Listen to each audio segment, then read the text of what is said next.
Hi, I'm E.D. Lewis and welcome back to my channel. E.D. Lewis Reviews, back with another nocturnal review. Before we get started, make sure you hit that like and that subscribe button and that little bell so you'll get notifications on my latest videos. So I read, and this is my first book of this, by this author and of this series, and it was Nancy Drew, and it is The Hidden Staircase by Carolyn Keene.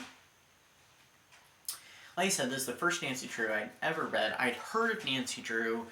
I remember when the movie Nancy Drew came out. I'd never seen it. And I'd seen like the 1938 to 1939 films and the 2019 film based on this book. But that's the only exposure I ever had to Nancy Drew. So, anyway. So, we follow Nancy, and she's actually older than I thought. She's 18 years old, as she kind of gets woven into two little mysteries. Okay, please ignore the background sound. So, Nancy receives a visitor at her home of a man that she quickly realizes, he's not a very nice person. She's not very fond of him. And that's a Mr. Gomber, who warns her that her father's in danger and that she should not leave his side anytime soon. She kind of takes this as a bit of a threat because he's involved in this kind of this real estate deal. He's one of the lawyers that oversees like the sale that's going on, and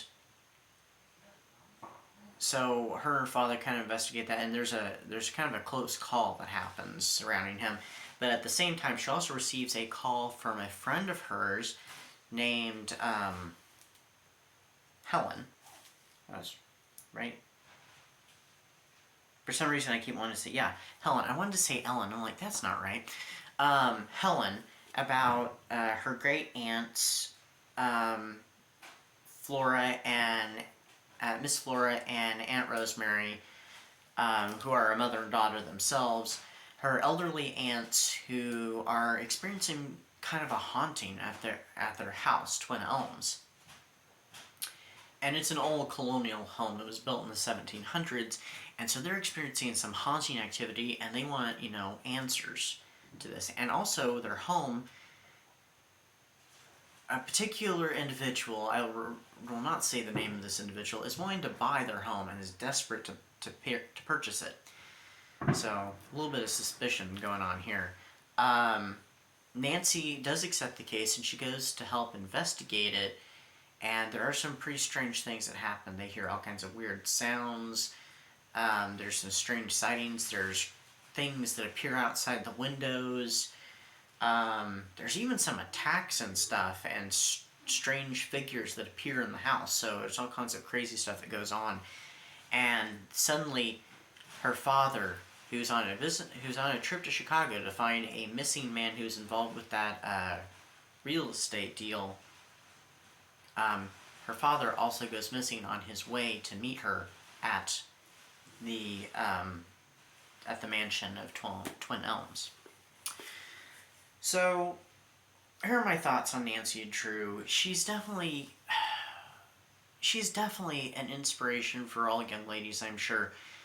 She exudes confidence. She very much takes charge of the situation. She's a caring individual. She drops everything to go searching for her father and trying to find answers to him, of him and his whereabouts, what happened to him. Very caring individual. She puts others before herself, with her friend and her friend's family, as well as her own father.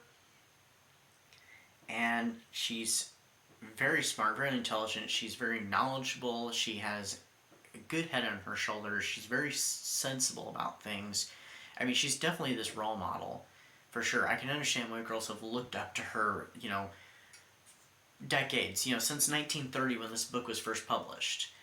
And, so... sorry, I'm messing with something on this book.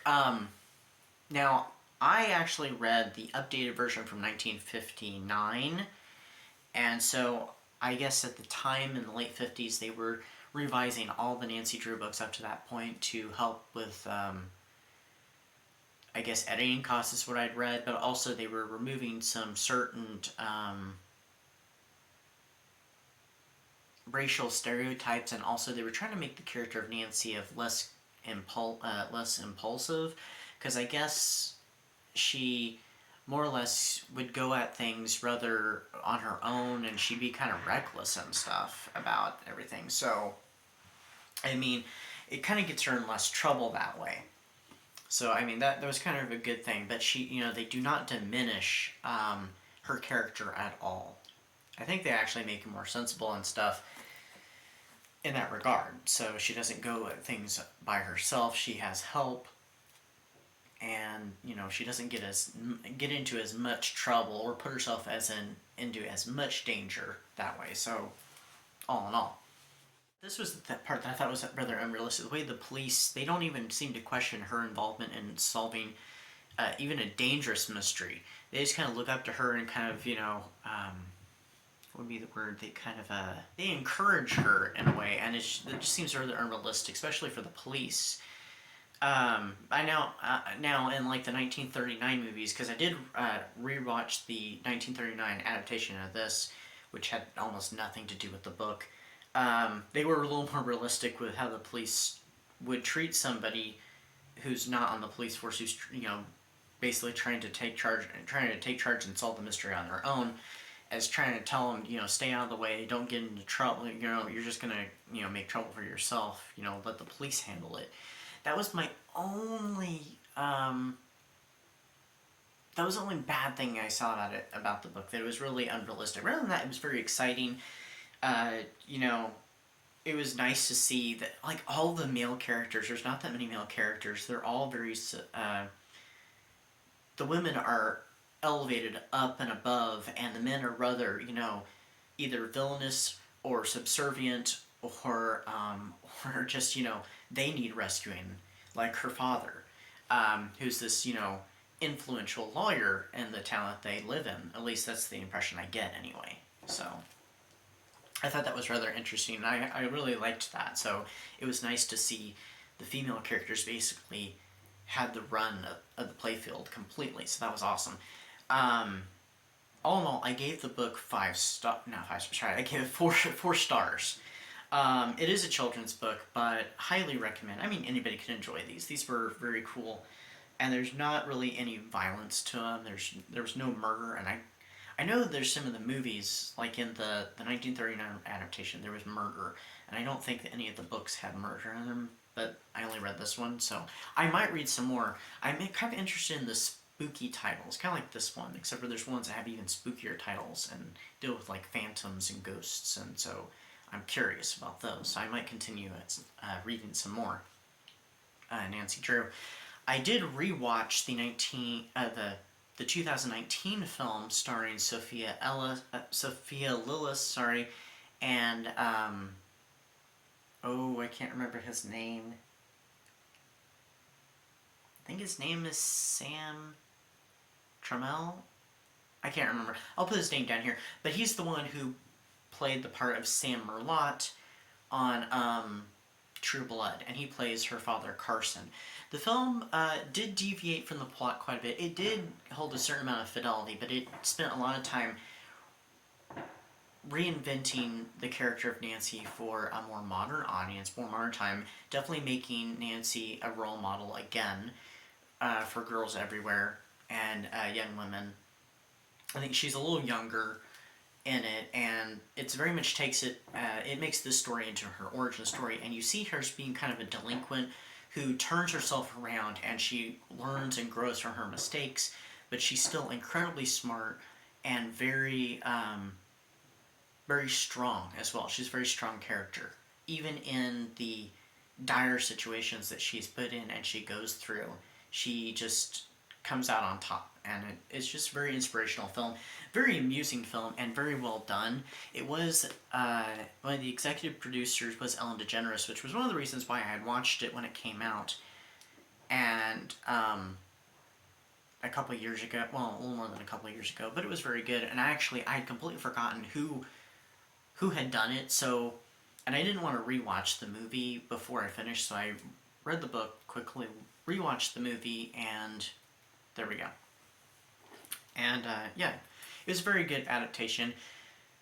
I think it got some mixed reviews, though. I think it was mostly due to tone, but the performances were pretty good. And yeah, the tone does shift a little bit. It and focuses a lot on the relationships of the characters, but it's still a very good film adaptation, and I would definitely recommend it if you're a Nancy Drew fan or wanting to be introduced to Nancy Drew. And of course, also, if you are interested in trying out Nancy Drew, you might want to start with the first book, or just start with this one, and you might want to backtrack. You know, it's up to you. But I highly recommend it. I got this from the library. I gotta take it back really soon. And I will see you guys all later with a new review, a new video very soon. So take care and stay spooky. Bye-bye.